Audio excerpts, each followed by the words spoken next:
Welcome back to Physical Science 20. This is part 2 of the video for 4.4 single replacement reactions. So we looked at some examples here involving single replacement and using the activity series. We'll look at reactions involving metals and water or acids. So not all single replacement reactions involve metals replacing a metal. Sometimes the reactants are a metal in the compound that contains hydrogen. But as you recall, we can think of hydrogen behaving like a metal since it forms a H+ ion in solution. So among the most familiar hydrogen compounds are water and acids, of course. The same procedure can be used here. So treat acids as if they were ionic compounds. So for example, HCl, H+ and Cl-, or if I have a acid that has two ionizable hydrogens, just treat it as hydrogen as well. And water, think of water instead of being as H2O, think of it as being HOH. So we have the hydrogen ion and the hydroxide ion. Okay, so reactions involving metal and an acid. So use the activity series to write the balanced chemical equation for the reaction that occurs when lithium is added to sulfuric acid. So lithium and H2SO4. So again, we need to see, is lithium active enough to push out hydrogen? And you bet, lithium is at the very top of the list here, whereas hydrogen is down here. So, and there's a huge separation between those elements, so it should be a fairly vigorous reaction. So lithium will push out hydrogen, and hydrogen is off by itself. Remember, Hofbrinkel has to exist as H2.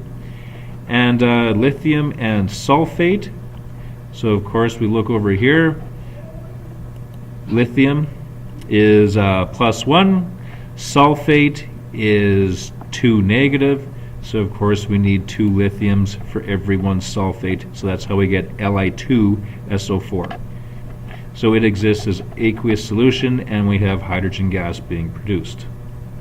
Okay, and you can see the states there, aqueous and gas, whereas up here we had solid replacing a metal, and we have a metal, a solid being produced, and an aqueous solution. So the products are a little bit different. If you look here, what about water? So again, sodium in water, Na and H2O. Again, think of H2O as HOH, and C, does sodium replace hydrogen?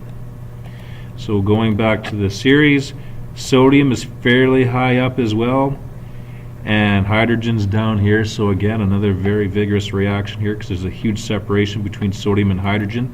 So yes, that reaction will happen. So sodium replaces hydrogen. We have hydrogen gas, Hofbrinkel, that's H2, and sodium combined with hydroxide. So if we look over here, sodium, Na+, hydroxide, OH-, it's a 1-to-1 ratio, so it's just simply NaOH. Okay, so using that with acids or water, you try these ones over here. Maybe write the answers over here. You have some room. Pause the video. See how you make out. Okay, if you had a chance to do that, calcium replacing hydrogen from hydrobromic acid. Look at where calcium is. Let's see, where is it? Well, way up here. Hydrogen's down here. So yes, that reaction definitely happens. Calcium plus hydrobromic acid, so hydrogen gas is released and calcium and bromide combined with each other.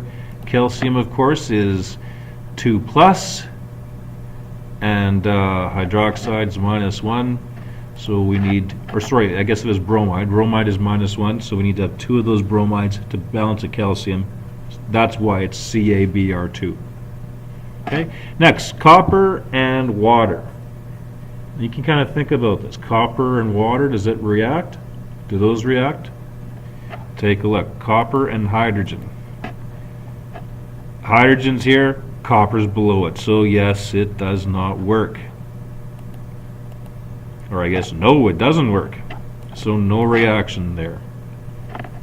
And again, thinking of water as HOH as opposed to H2O. What about barium? Barium and HOH. Does barium react with hydrogen? Let's take a look. Barium's way up here, so yes, it does. It should be a somewhat vigorous reaction as well. So barium it reacts with hydrogen and kicks it out to make H2. And barium is a 2+ charge. Hydroxide's a 1- charge. So of course we need to have 2 of those hydroxides to balance a barium. So there we have it. And then we just have to balance it. Mercury and sulfuric acid. Is mercury active enough to replace hydrogen? Let's take a look. Mercury and hydrogen. Oh, look at that. Mercury is here. Hydrogen is above it. So no way, Jose. We don't have anything happening there. No reaction. Okay? So we had metal replacing metal, metal replacing hydrogen. We could also have non-metal replacing non-metal. Now, if you take a look at here, the halogen group, the order, the activity series is the same as how it appears in the periodic table. FCl-BrI. So F is the most active, iodine is the least active, so it's the same order as the periodic table itself. So let's take a look over here. So we could have chlorine gas and potassium iodide. So we have non-metal, metal, non-metal. So we're seeing, does non-metal replace non-metal? Does chlorine replace iodine?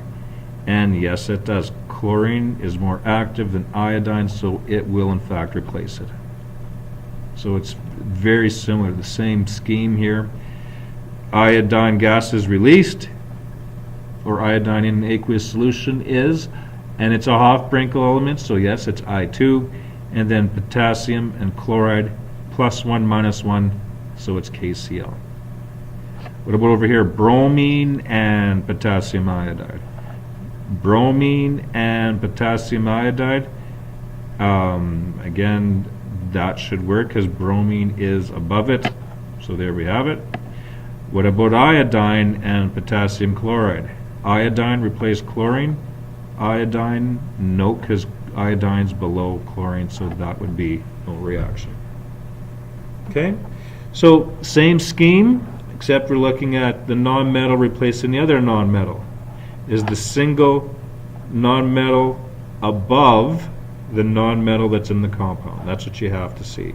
And that becomes very similar to what we did earlier. Single displacement reactions of solids. All the examples we've discussed so far involve aqueous solutions.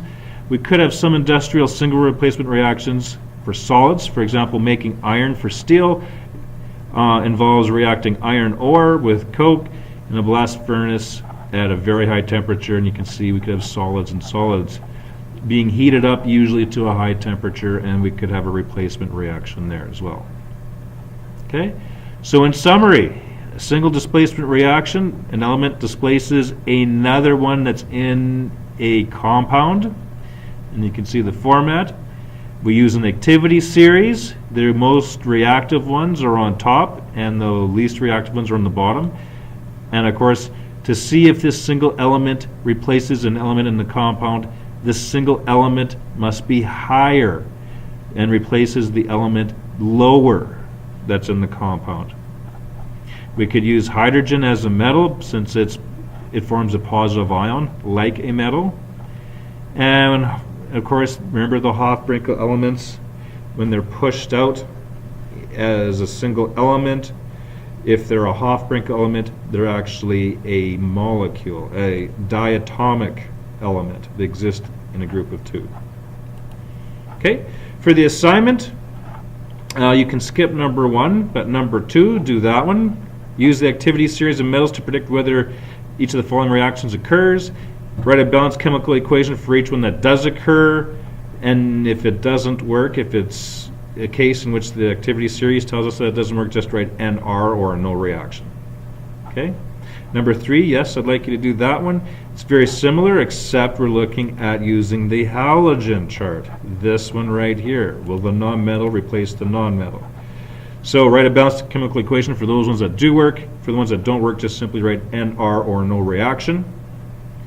Number 4. Now here, you don't have to do these, but use the activity series to rank these reactions in order from slowest to fastest. So go from slowest to fastest. And then give me a reason for your prediction. So rank them from slowest to fastest, A, B, C, D, and then tell me why. And if you recall, that information was back here. the farther apart the two elements are, the quicker it is. So for justification, you could talk about how far they are. You'll notice that all these are trying to replace silver in a silver nitrate. So how far is zinc from silver, etc. That'll give you some indication as to the order and the reasoning for the order. Number 5, some pieces of jewelry react with compounds and sweat. The reactions can leave a stain on your skin, but not all jewelry does that. Use the activity series of metals to explain this. How come some things leave a stain? How come some things don't? And if you look at that cell phone section from the last video, that'll give you a hint as to how to answer that from this section here, and also looking at the activity series. Okay?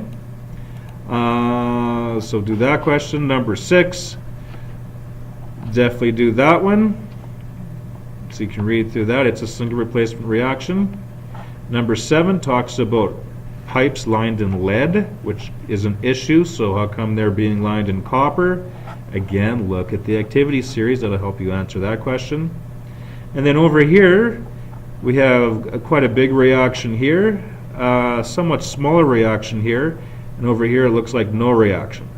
So you could talk about where, if these are all hydrochloric acid, let's say, I guess it is because it says right here, where are these metals, the metals that you see at the bottom reacting, where are they compared to H on the table? Which one must be the highest on the activity series?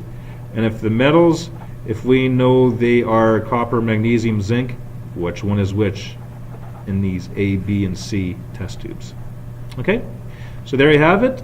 You be sure just to do the yellow highlighted ones. Later on, of course, in the course, here's a research assignment here, the Goldschmidt process involving extracting metals from their ores, but you don't have to do anything there for this one, just the yellow highlighted ones. Okay, good luck, and we'll see you again.